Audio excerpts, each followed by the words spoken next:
Welcome, everyone. I am Millie Brooks, the Director of Demand Gen and Digital Marketing here at Lead IQ, and I'm excited to have a really smart, experienced group of sales leaders who will be joining me here in just a moment. The inspiration for this chat today came from a discussion that I was having not too long ago with a group of friends who were spread out across a lot of different tech companies about the summer slump. Connect rates and sales cycles always seem to slow down a little bit during this time of year when everyone's out enjoying their summers, which yay for prospects. I want them to enjoy their lives and go on vacation with their families, but I also need to keep driving pipeline. So we wanted to put our heads together and come with some sales plays and different campaigns that you can pull in when you need an extra push to hit your number for the quarter. We'll also talk today about how to set your team up for success when you're adding a new play to the playbook. And we've looped in some longtime friends of Lead IQ to get their perspective on this. So, with that, let me bring our panel up on stage for introductions. Welcome, everyone. So, I'm going to give the floor to each of you for a quick introduction and bio. I'd also love for you to share just a teaser of all the good stuff that is to come today with one of your favorite plays from your playbook. Let's start with you, Parker. Hey, everybody. My name is Parker Eide, and I'm the Director of Sales Development at Trey. I started as an SDR back in 2016 and just absolutely fell in love with the SDR role. And I think that's what's kept me in SDR leadership all these years.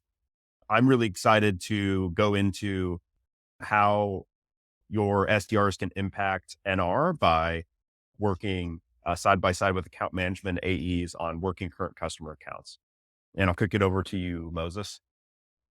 Yeah, and my name is Moses Castillo. I've been in sales or sales development for a decade now and had a really awesome experience in my career when I did sales development. And I thought, man, this is the ticket. I want to spend time here and build this and work with people coming into tech sales in this way. Currently, I lead a sales development team over at MSP Bots. And my favorite play, I think we're all getting to that, to your point, Millie, of things being held up on the cold call front and with connection rates going down and everything, is to leverage your executives' network. There's a lot of meat on the bone that we don't tap into when it comes to the people at our own company, and then people who are invested in our company for growth that even maybe work outside of it. So I'd love to dive into that and share more about that play. Sweet. I think that leaves me. Hi, everybody. I'm Brooke. I got into SDRing and sales mostly on accident, which I feel like is how most people get into it. I didn't know what I wanted to do and found an SDR job in the Bay Area right out of college. And just like Moses and Parker, my mind was open. I had a very different expectation of what sales was. And then once you got into SaaS sales, I realized, hey, you get to be an analyst, a consultant, you get to talk to executives all day. And I was hooked. So I ended up moving out of SDRing, SDR management. I've been an AE as well, but now I'm in enablement and I'm the Director of Commercial Learning Design at a company called JLL. It's a big old commercial real estate company, but I train all their folks who sell software, and I'm in charge of their programmatic learning and design. And I think what I'm excited to talk about today is I know Parker and Moses have some pretty killer, tactical plays that you can run. From my perspective, I feel like there's so much opportunity at a time like now where the economy's tough. We're doing more with less. Just get back to basics. And one thing that Millie and I had all talked about when we were preparing for this is BDRing, being in sales is really hard for a number of reasons. The first one is you got to be willing to pick up the phone and it's a numbers game, right? You have to be willing to grind it out, which all of you all do. Otherwise, you probably wouldn't be in this job. Number two is you got to have a product that, especially now, is solving real problems and isn't just positioned as a nice to have or like a for funsy thing. And then the third one is you have to have good timing, and there's tools like Sixth Sense or anything else, intent data from Bora that can tell you, hey, someone's just looking for that. But in the absence of those tools or in the absence of that information, you have to be able to manufacture that timing by creating urgency. And I think there's a lot you can do of just basic sales plays, using your research, picking up the phone that can help you do that. Awesome. Love it. That's a wrap. No, I'm kidding. We've got a lot more to go, but we're 10 minutes in and I feel like I've already learned a lot from you guys. So when we think about sales plays, there's really so much to consider that goes into getting a new motion off the ground what is the trigger event? What personas are we going to target? How do we think about our messaging? How do we make the process as efficient as possible with templates and guides? And what resources do our teams need to feel confident in actually executing? And like, how do we make sure they execute? As we're getting into some plays, let's hear from the audience here. Which aspect of B2B sales plays do you find the most challenging to develop? Is it identifying who to reach out to? Is it that messaging component, objections, just having a lot on your plate and trying to manage multiple different types of plays at one time? Or again, if it's something else that you're really seeing a struggle with and you'd love to hear from our rockstar crew here, you can just drop that in the chat too. Messaging looks like it's pulling ahead. All Oh, that's a right. good one. So crafting compelling messaging. Oh, I'm seeing prospects start to jump up too. So, as we're talking about different types of plays, we'll make sure that we are giving a little bit of advice on how to think about messaging respective to those plays and also how to make sure you've got the right prospects that you're including. And I see Liv in the chat also said lead gen was a struggle. We would love to talk to you at Lead IQ after the event about how we can help with that. So, we'll have a couple prompts for you to connect with our team, but that actually sounds like somewhere exactly we can plug in. All right. So, Brooke, what you said about that concept of, like, manufacturing timeliness, I know that's not necessarily as we transition into plays, it's not necessarily a play in itself, but it's like a secret weapon that you can apply to all of your plays and how you think about them. When you think tactically about how to do that, what are some of the levers that you've pulled to manufacture that timeliness when it's not there with intent or with some other data you have on the prospect? Yeah, I think BDR, I think now is in this age of they're becoming experts in their industry. And it's not just, yes, I'm in my lane of like, I'm top of funnel, but also just knowing, having the context around the entire deal cycle and the problems you're solving for your customers. So I think when I think about like, creating urgency or pushing somebody to make a move, the rep really needs to know not only your value prop, which I think most onboarding programs and like enablement do a good job telling you this is the thing that we sell and this is the problem that it solves. But flipping that context and say, what's the negative impact of doing nothing? What's this person likely to do if they don't make any change?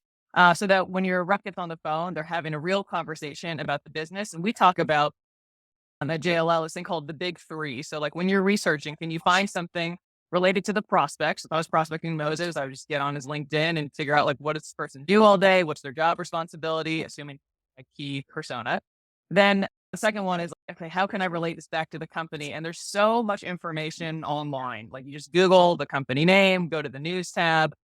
And even if it's not the company, something like the industry, if they're in medical device sales, chances are things are top of mind for those people. And then you just relate it back to what's going on in the macroeconomic environment. So for me in real estate, return to office is a hot topic. So that's like, hey, what are you doing about your return to office strategy right now? And that's where you can start to say, don't push me off for 6 months. Don't tell me to call you back next year. Like you have this problem personally, it's impacting your company.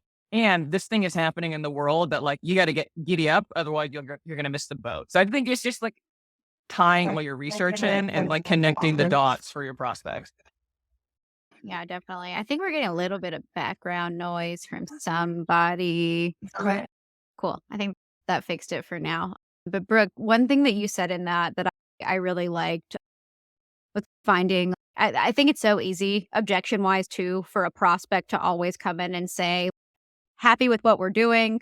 We're not interested in changing solutions right now, but being able to give them that really strong story for what it's like to change from the status quo. I also feel like Moses, you and I were having a conversation about something related to that too, and how to introduce that idea of this is what it would be like to change the status quo, even when you're not feeling like you're quite ready for that.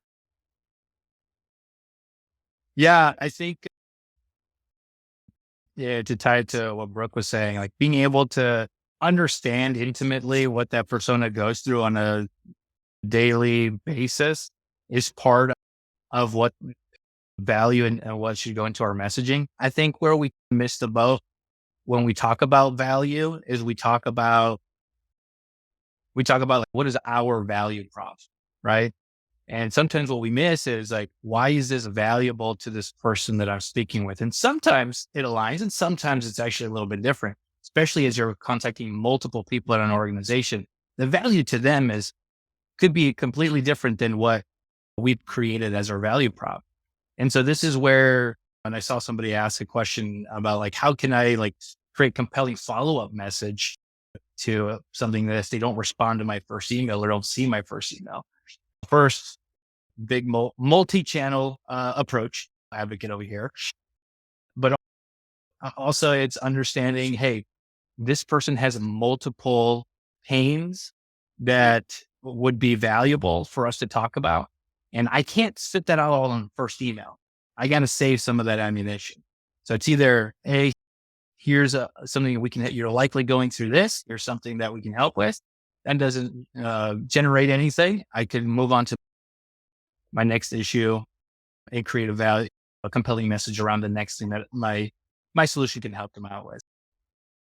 I don't know if that answered your question, but just to tie in a couple of points here from Brooke and from Joseph, like those are going to be some of the key ways where you're going to have to feel like you have some access to their pain points beyond just a value prop that we've memorized going into. Mhm. And I've I would also add to seen a that. lot of Oh, oh, go go ahead, ahead, Millie. Brooke.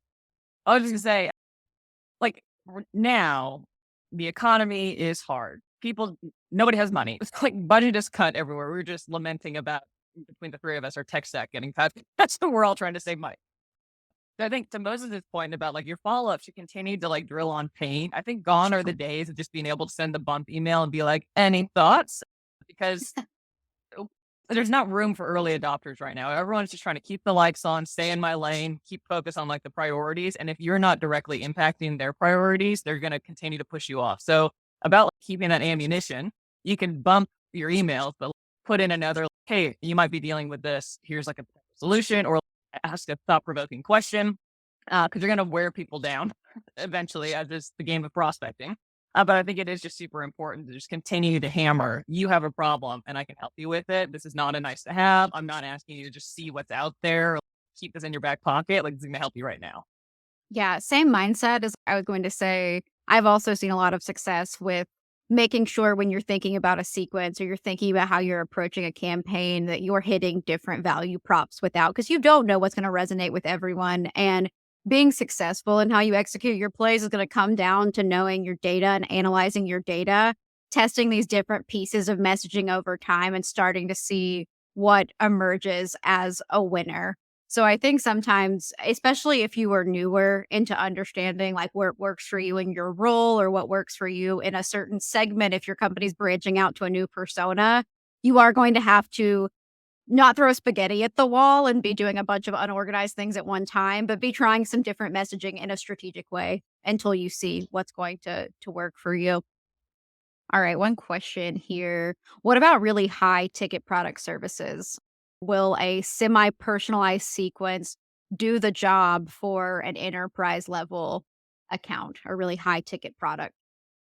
So if I understand, high tickets, so it's high price services, semi-personalized. No, I think conventional wisdom at this point tells us the larger the ticket item, the larger the organization, the more personalization could be required. Although I would use some of this semi-personalized sequencing to get you information from the bottom up. Like when you're targeting there's always going to be multiple buyers in enterprise with high ticket solutions like that, but you leverage the semi-personalized, what we're referencing semi-automated, right, sequences to your lower personas as you multi-thread and save your manual straight up personalization with your actual buyers. And that way you can get information from them, potentially set a meeting to understand more. Because a lot of times I don't think we fully understand that just because we get a meeting with somebody at our enterprise organization, like that doesn't also mean that's the right person to set up our AE with. And a lot of times we do that. Take the meeting. I'm a big component. Take the meeting with somebody who's lower level on the org, learn about it, and then use that as leverage.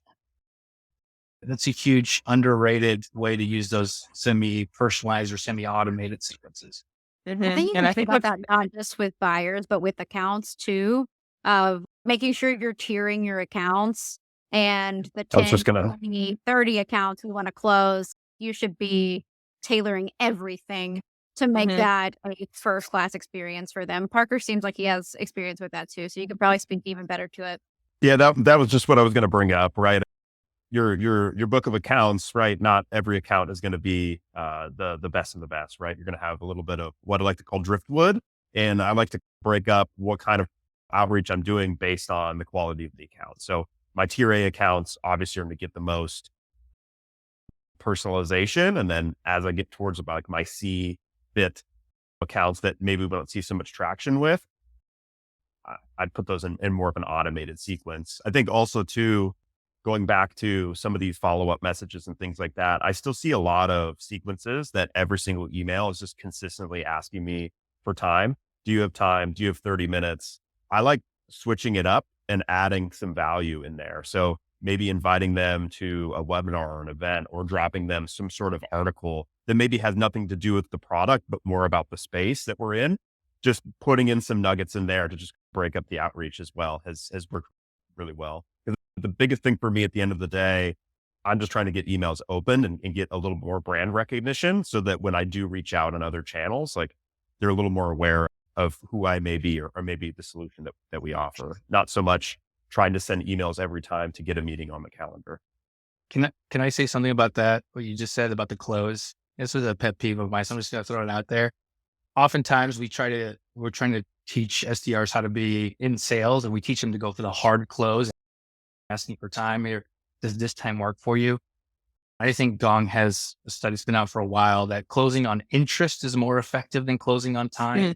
Is this something that's more interesting to you to have a conversation about instead of throwing out time? Because the hard close is reserved for somebody who's already bought into interest. I am interested. I'm on the fence. Then you bring in a hard close. When we do that as SDRs, it turns our prospects off. It becomes a nuisance. Just on that point, if you're still closing hard on time, statistically, it's not as effective, and it's just really misplaced in the sales cycle. It should be after there's bought in interest.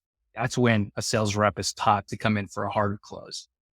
I love that, Moses. And I'm just envisioning right now, like this picture a Pixar animation of like, it's all black and you just see like the little eyeballs popping up.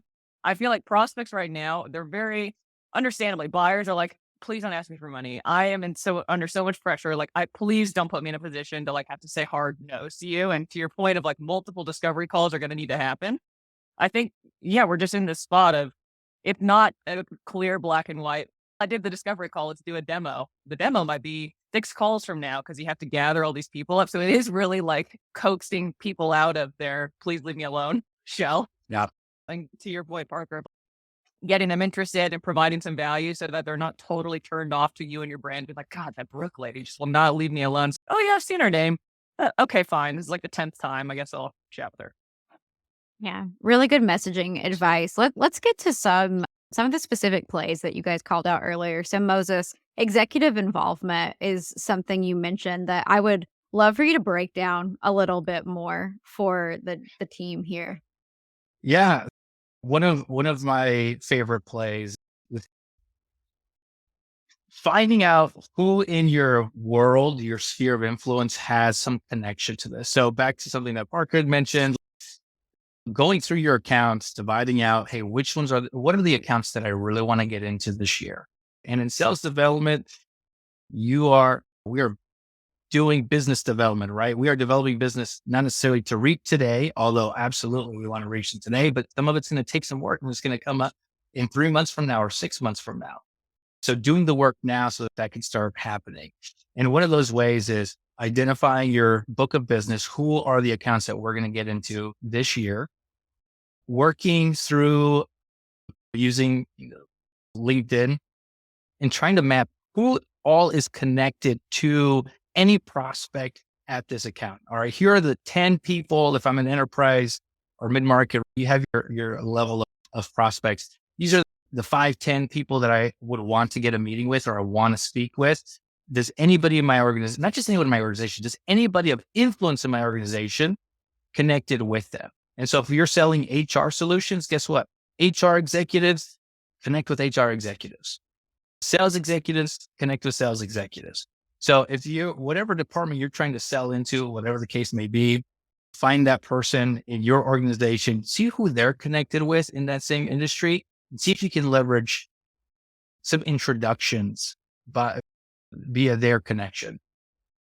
Also, another way to map not only internally in your map, but also is understand who your investors are. Your investors have an invested interest in your success, right? They want you to do business with the people in their network as well. So if you know that they're connected with, first connect with them on LinkedIn, look at their connections and see, hey, does this person connect with somebody at one of my priority accounts?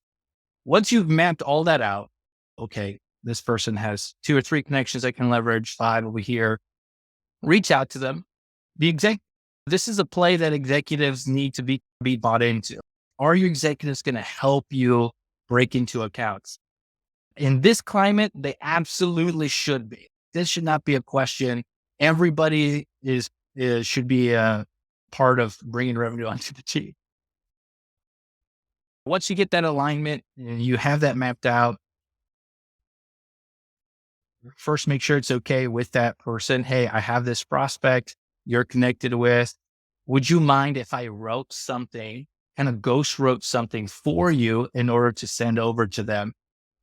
Because that way you can do some of the work for those people that are very busy. They don't want to think about creating the messaging. And if you do it for them, that would be a great benefit to this actually being executed.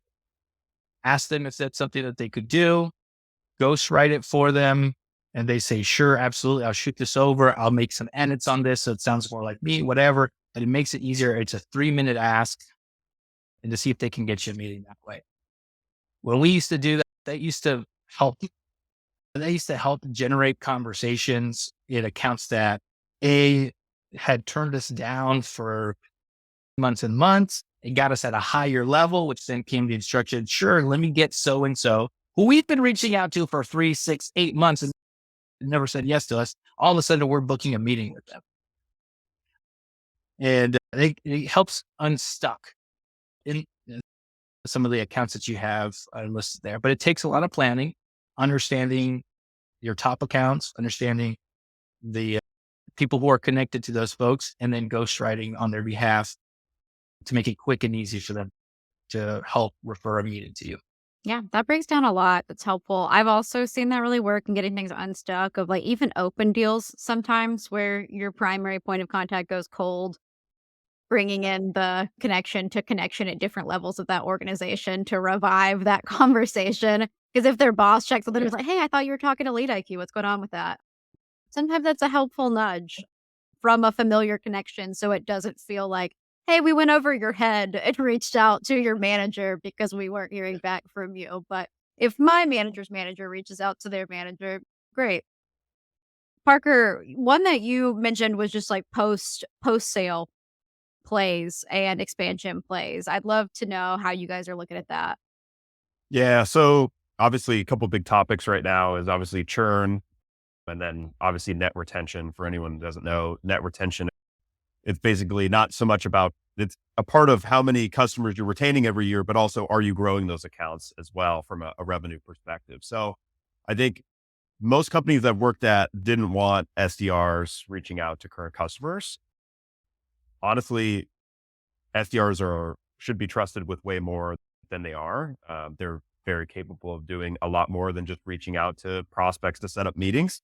So 4 different ways we're utilizing SDRs to help with our NR and churn.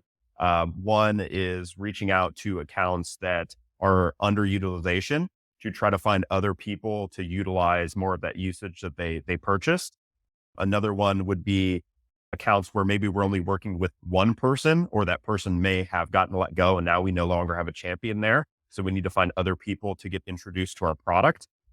And then the last 2 is upsells and cross sells. So upsells, they bought one product, we want to sell them another. They bought this much usage, but they're already over that usage. So we need to sell them more. So setting up that meeting for that account manager.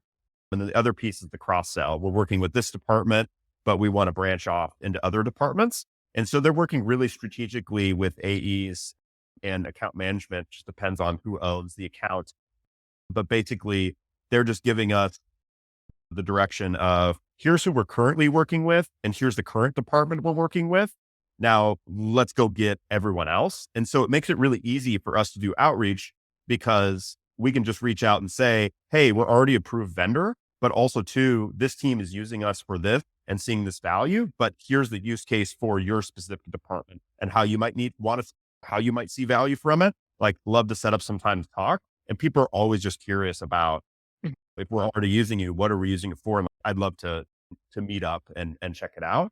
But then also too, from like the unhealthy account perspective, it's getting other people introduced to that tool that might not even know that it existed or they had access to it. So it's not so much selling them more of our product, but it's getting an account from red to yellow or green so we can retain it and not lose that business. And I think it just really takes a really strategic relationship between the AM or the AE and the SDR to make sure they're reaching out to the right people, they're reaching out to the right accounts. But I'm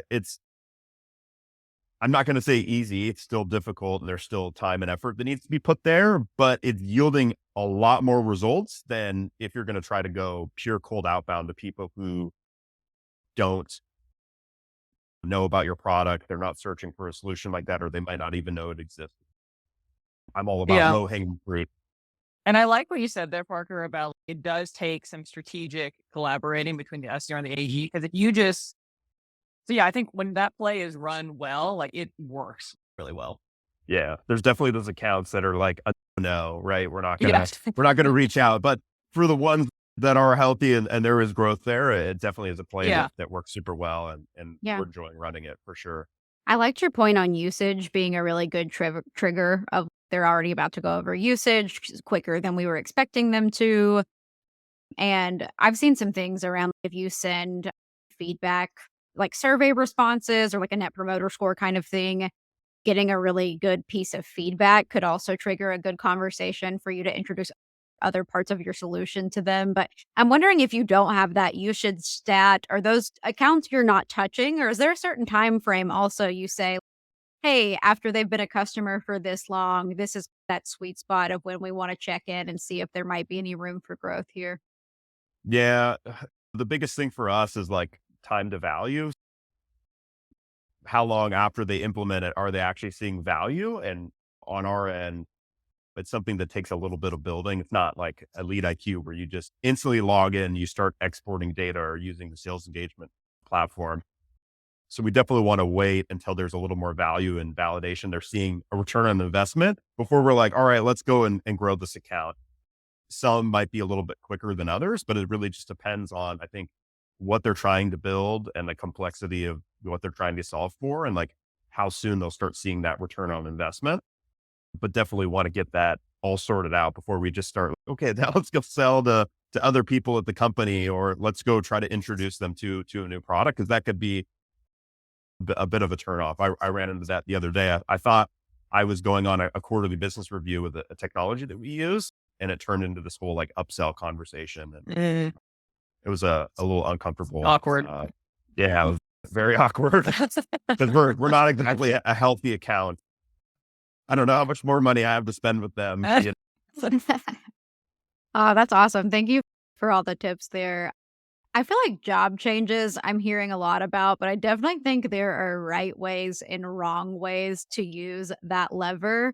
What's your experience, just group here, on leveraging promotions and job changes as a trigger for you to do outreach? Yeah. I think I view this the same way as I do funding. Everyone sends the same exact stuff on the same exact day, the same exact week. And so when you're thinking about reaching out to somebody who just started a job or like just got funding, like how can I not sound like every other person? Oh, you have right? money? Can I have some? Yeah. They're like, congrats on the 40 million in funding. Hey, congrats on that new job, right? Everyone's doing that. So a play that I ran that worked really well was we actually just set cookies. And so we'd say, it was really corny, but it worked. We were also selling to salespeople, so maybe a little bit different, but we would say, hey, 40 million in funding. Cookies are sweet, but 40 million in funding is sweeter. Congrats from the GOG Cute. team. And we would just drop them like a box of cookies or like something in the mail. And there was no ask or anything like that. It was literally just drop it in the mail. And then once it was delivered, either they'd reach out to us or we'd be proactive and reach out to them. But that was just, again, something that we did that was just different from what everyone else was doing. Yeah. Yeah. Yeah. I just had someone do that to me and I was like, yes, but it was with like a gift card from a technology I used before. They're like, hey, congrats on your role. Here you go. No ask. I was like, sweet. This is awesome. Moment of delight until I went to go redeem the card. And they said, sorry, this link is out of card or out of. Whoa. You teased me. I'm not going to say who they are, but you teased me. Yeah, don't put them on blast here. But yeah, that's No. how not to do your job change sequence. I Right. think, Parker, you mentioning on like thinking about who to focus on, like when you want to go the extra mile and send a gift and really make that impactful. We've got a contracting solution at Lead IQ, but when we're working on getting customers set up on that, you pay in groups of contacts. We're not suggesting that anyone comes in and tracks everyone in their CRM and puts everyone that changes a job into a sequence, but taking a small group of like former champions you've had, that can be a huge deal accelerator if someone was a power user of your product and they move. But that's way different than just any prospect that's ever been in your CRM, sending them a congratulatory kind of fake. It loses the fake sparkle. And I congratulatory think email. with the prioritization part, I agree. We just say, hey, congrats on the new job. Everybody does that. What's your so what there? And even if you're not making an ask, if you don't have budget to send out cookies or a gift card or whatever, and you're just messaging somebody on LinkedIn, it takes you 2 seconds. If this is a priority person, like it's your key persona, you should know enough about generally people like them and their day to day. You're like, hey, Moses, congrats on your new role. I'm so excited to hear about how you're bringing experience doing X, Y, and Z to this company. And then that's all. You put it in all your friends on LinkedIn, and then you can like slow drip. But I think what people often miss is the so what, because no one cares that you did a book report or control F for their name in like the news. You got to have some opinion or commentary to go with it. Yeah, but when you have like a past opportunity or even a past like CSM, if they came from an account that was a customer for you and can pull in like that 1-2 pieces of context of, oh yeah, I knew that Brooke was your CSM and she spoke so highly of you. She said that you guys had a lot of conversations about ABC. And we were chatting about that the other day, like just being able to pull in something personal that is, I didn't put you into a mass sequence and I actually have some goodwill in sending you on your way here and helping you start off this new venture. And if you're tiering your accounts, like what Parker talked about, now I have a clear ROI on my time. And I'm not asking a BDR to be like, spend 8 hours on your Friday after school project on like emailing all these people. It's like, they probably have 10 accounts that are worth the time to like, go bother the CSM or bother the AE. And like, that's worth it because they're in your top tier. Yeah, absolutely. Good stuff. We also want to cover some like underrated, underused plays. So next I'm just going to ask you guys about what's something that you've tried in the last year or so that you haven't seen widely used across all the companies that you've been at. Moses, let's hear from you first on that. Yeah. So this is something that I hadn't seen before, but when we did it, it just really, was surprising the results because I didn't actually think it was going to work. I've done it now twice and both times it was very successful. And it's just a all company prospecting day.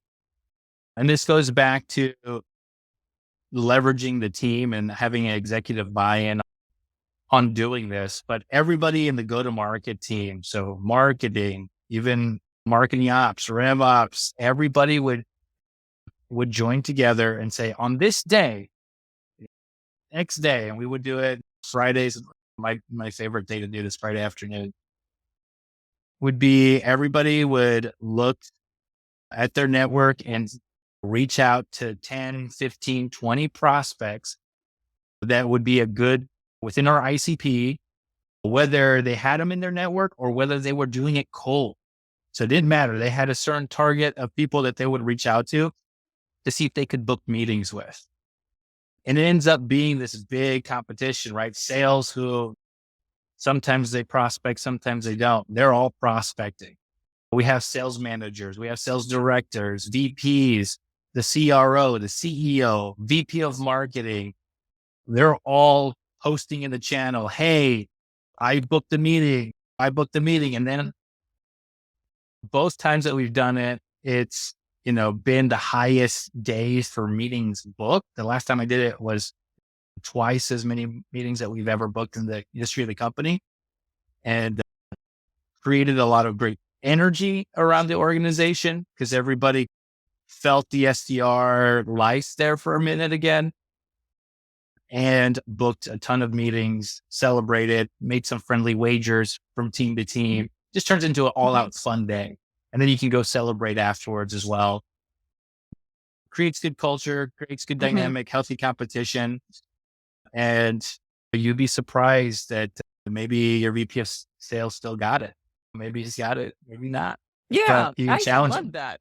Yeah, when the executives get on the phone, or even like you get somebody in enablement who's not frontline, like willing to pick up the phone, it just reminds people that it doesn't have to be scary cold calling, because we should also be calling, phone still works, or sending out emails.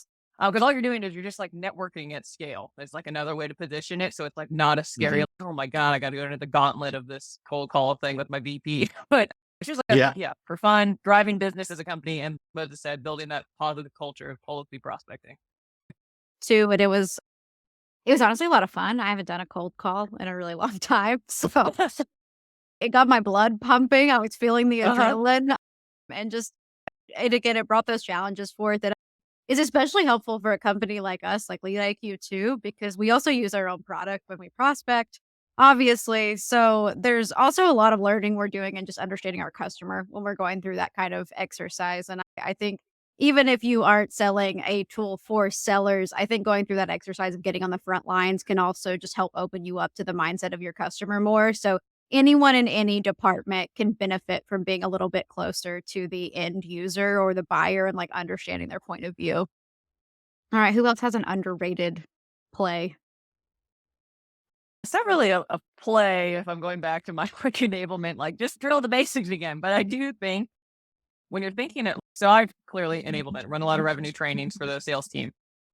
Training on product and to Moses' point about like your value prop is important, but I also think it's helpful to give your reps just a view of like, what is going on in the world. So when they do their big three researching, they have an opinion about trends in the industry. One thing that we've been trying to do is just say, hey, if Gartner wrote an article saying, here's what CSOs care about in 2023, everyone's homework is to read it. And then we're going to do a training breaking this down and being like, hey, what does this actually mean? Can you talk about this as if you're like in their shoes? And helping people practice that. Cause I think a lot of folks sleep on those industry articles, but their goal, if they just give you exactly what your buyers are talking about, or this is now informing them what to care about. And if you can help your team feel really confident about, like, I know not only the product and your role as a persona, but like, I'm plugged in to what's going on in the world right now. I think it can be a good confidence booster, but also just really position your team as informed and competent, I should say. I also think that preps the team for objection handling if you're giving them that like totally. industry knowledge of it sets them up to really feel like experts in what they're talking about. All right. I think we should shift into also talking about not just different plays to try, but how you can set your team up to make sure they feel really prepared to execute on something. So, Parker, why don't you get us started on enablement here? Yeah. So enablement's a big thing. And I'm sure for the SDR leaders on the call, you're probably running a lot of this on your own, which I know I am. A big thing that I've focused on recently is customer stories. So enabling my team to not only know the customer stories, but be able to bring them up on calls. I find it's really effective because people don't really care about you throwing out random stats of, oh, we help you 4X this or eliminate this by 30%. They care about how do other people in similar industries or similar roles, like how are they seeing an impact? What are they saying? And I rolled out what I called Customer Story Tuesdays, where every Tuesday, what I did is I took this really long, complicated case study and I boiled it down into a really easy to understand 4 PowerPoint slide. And we went through it as a team. And we did that for weeks until we went through every single case study. I created a whole repository where they could review the recording of that session, the slide. And then at the very end, we did like a test. And our test was we played customer story Jeopardy. And so I broke my team out into individual teams and we played Jeopardy on how well they knew the customer stories. And I was amazed at how much they had retained. But That's I think my awesome. biggest thing with enablement for the SDR teams is like the more direction you can give them, the better. I think sometimes we think we're giving a lot of direction, but we're not. And that's where I've seen a lot of initiatives I've launched fail, is because I kept it way too high level. Hey, here's an idea, but gave them like no other like pieces of it. Like I didn't think, okay, if we're going to start leaving voicemails a certain way, like we're talking about it on like a team call, but I'm not like documenting this and putting it somewhere for them to like go back and look at it and retain it. But I'm also not really setting up anything to make sure that they've retained the information that I'm giving them as well. There's trackers and things like that you can input in different sales recording tools to make sure, hey, if we're rolling out new messaging or new talk tracks or things like that, how much of my team is actually using that, right? And retaining that information. I think that's one thing that I'm doing with enablement, but also like how I'm making sure that, hey, these initiatives we're launching, like how are we tracking success? How are we making sure that people are retaining what I'm teaching and actually using this stuff? The engaging stuff that you're doing to like, get the Mhm. team actively involved and making it fun instead of just here's a Slack message with a link to a bunch of things that I want you guys to do and think about and a bunch of links. I like that a lot. Other ways of breaking down information or resources and making them really easy to digest. Any other feedback from the rest of the group? I definitely want to plus one on Parker stuff. And I think what makes that so powerful is like the simplicity of it. Nobody like it's overwhelming when you're like, here's all the 15 things that were in this article or the case study. But when the fact that you had literally 4 slides, chef's kiss, like perfect. It's the right amount of information for somebody to internalize. And then giving those examples of here's what good looks like. I want you to do a voicemail. Here's the why, but also, yeah, here's the examples of it. When it comes to creating the frameworks, I think so much of that is just like you said, Parker, in the delivery and the descriptions and the way that you document things. We have a resource here at JLL that I'll share with y'all. But like when we come up with sales plays, just even though if you think, hey, I wrote it in an email, it seems really clear. Giving them a document to fill out or that very clearly outlines, thank you, Millie. Like, why are we doing this? What are you going to get? What's your job? What key dates that are happening? So if you're running a campaign with marketing or if you're going to do a prospecting day like Moses suggested, this is a template too if y'all want to use it.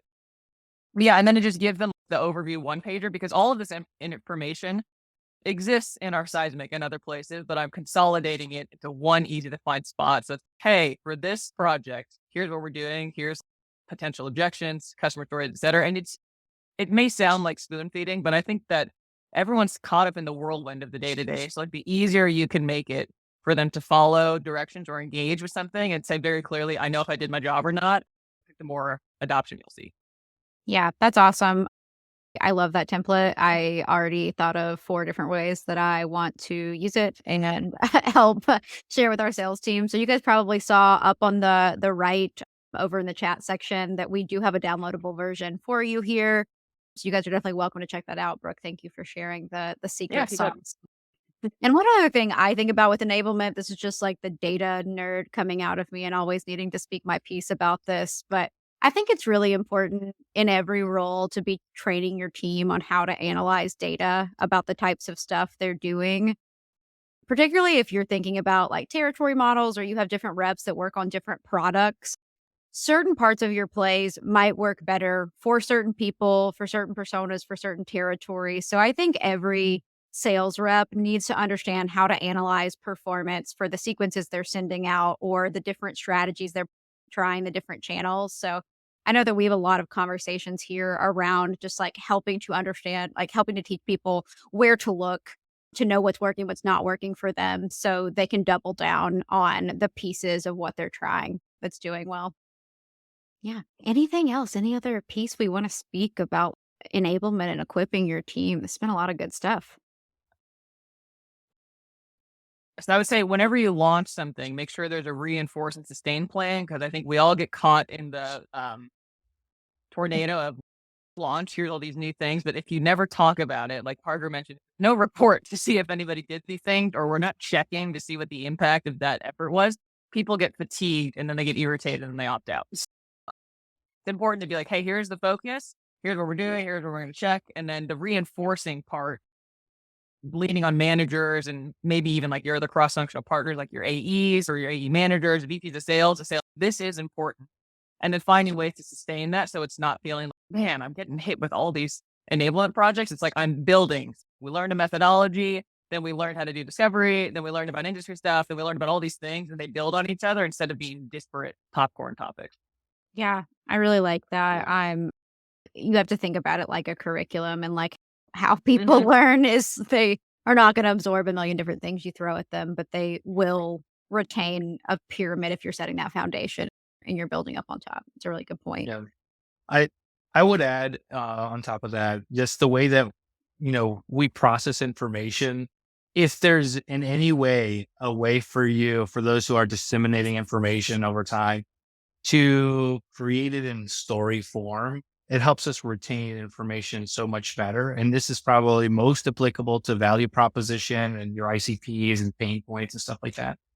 But when the customer stories that Parker was talking about, like being able to understand how you could do that in story form would be the best way to retain. I think the statistics show like you can retain 60% of something when you say in a story versus I think it's sub 20 when it's just auditory, right? And you're just telling somebody on slides in a PowerPoint. So that just creates a lot of follow-up work in order to help retain that. But when it comes to the storytelling, if you can learn to teach in storytelling as well as prospect with storytelling, ultimately that helps you learn and it helps your prospects retain what you do and how you can help. And then ultimately that helps everybody involved. And we don't leverage it enough, I think, in prospecting. One of the best sellers I know, and I've sold technical products. This guy didn't talk about technology. He talked about solutions and stories and ultimately top rep in the company every single year. And it's like, how can you do that without understanding the product in depth? And that's where we go, got to learn stuff, consume all this information. But at the end of the day, people won't retain it unless we deliver it in a way that they can. So I'm an advocate for storytelling where you can, where applicable in this process to help enable your teams. Yeah, we have a lot of content on Lead IQ about storytelling and how to frame make sure to take a look if you want to read a little bit more about that. Brooke, what were you saying? Oh, just that, with storytelling, especially with enterprise deals, somebody had asked about like big ticket prospecting. Also, sorry, lovingly push him out of the office. Anyway, so with the joys of working from home. Work from home. Yes. But so with storytelling and complex products, like when you get to the end of a deal cycle, if you've been talking about products and features and functions, like you all know this, nobody wants to go through the line item of like, Jesus, like how many SKUs did you put on this contract? They just want to know that you solved their problem. And if you're helping to tell your story in that way, like one, you can expand the size of your deal because now I'm like attaching to real outcomes instead of like, here's a fun widget that I think you should invest in. But I think it just makes for a more cohesive customer relationship because it doesn't feel like nickel and diming. It feels like Moses, the sales guy, help me figure this thing out. And that person can now articulate, because they're going to copy what you say, articulate to their executive team why they felt it was necessary to invest in this product or platform. So you're helping your future self. Yeah, no, I totally agree with that. And there's a question that I like here in the chat, but since we're getting close to the hour and some people might be dropping off, I do want to give a quick thank you to you guys for joining today.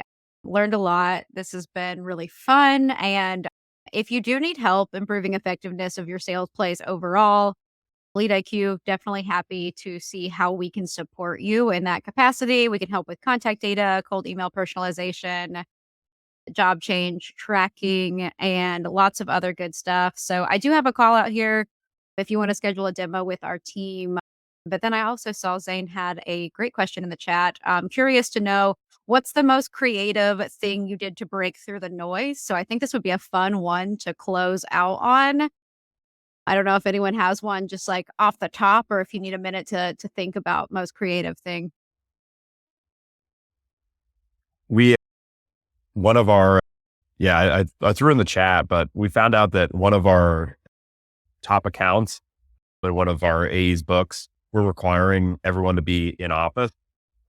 And we connected with an SDR there that told us that everyone is in office on Wednesdays because we knew they weren't in office full time. And so what we did was we talked to a local pizzeria in San Francisco who like agreed to personalize some pizzas, basically like writing our name in pepperoni.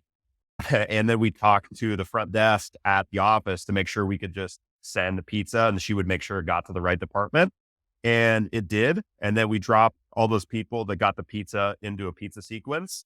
And they told us that the pizza was like a 6 out of 10, but it was still good enough to get a meeting. So again, like That's we had to reach amazing. out. It was total cold pizza sending. I think it cost us like a couple $100, but it got us a really great meeting with a great team at an account that we had a really hard time getting into. So that was something we said. And we talk did that about was- like selling the dream with potential users too. Like if you're sending it to like reps on the floor and now they're going to be fans of you and that Yeah. positive branding, and that's genius. I've had a lot of that cold was, pizza. I've was never fun. had cold pizza sending before, but yeah, I like that. And I think I would just enjoy being able to talk about the pizza sequence in the office. Yeah, I think the first Yeah. email was like, any chance you got a pizza delivered today? It was really funny. We had a good That's time. awesome. We did something similar with food. It's like one BDR had found out like this prospect had somehow put on their LinkedIn or something like they love hot sauce and like they were trying it. And so they did, it was a very, don't underestimate pitch. We sent them like an Amazon mega pack of like different types of hot sauces. And then they wrote some like spicy sequence about like spicing up your pipeline generation or whatever it was. And the prospect, like, I feel like those things where it's clear that you put in the effort and you made the time. We got a reply. I think they booked a meeting too, but I think that human to human connection, you don't underestimate the power of corny. Yeah. I had an SDR who doesn't rap, write a rap and record it on video to the prospect. And it actually did get the meeting. I was like, that is so brave, like awesome. Like I saw it and I was like, I was on the fence. I was like, don't know. Like this could go either way. But got the meeting. It wasn't very good. That's the point of it. And I think now I'm seeing a rapping video going around of an SDR, people sharing an SDR who did that and posted it on LinkedIn too. And so it reminded me of the time that my rep did that, but that was one. And it actually ended up working. People like to see people do things poorly for it with some personalization. Yeah, cringe is in these days. So I'm not sure that my rap, if I created a rap, would make it. But in the Lead IQ Hall of Fame of creativity, we've got an AE here. Shout out Kitty Bub, who plays the violin. And she saw a reference to a song on a prospect's LinkedIn, like they referenced some kind of music they liked. And so she played some of the music in a prospecting video to them and got a meeting out of that. So it was a pretty creative if you do have some kind of great talent that you could record. But it sounds like you don't even maybe need the talent. Even if you're bad at it, it could be a good way to stand out. yeah, you're trying. As long as you're not offending Yeah. anybody, I feel like people are like, you know what? You gave it a good shot. Yeah. But you guys, this has been great. I super appreciate it for everyone that's sticking around. As I mentioned, you will get a video of this if you missed anything or want to go back to it. And if you have any questions for us at Lead IQ or you have any questions for our guest, feel free to reply to the follow-up email that we send out and we'll get you connected. But yeah, thanks again. And I hope everyone has a great rest of your afternoon. Thanks. friends.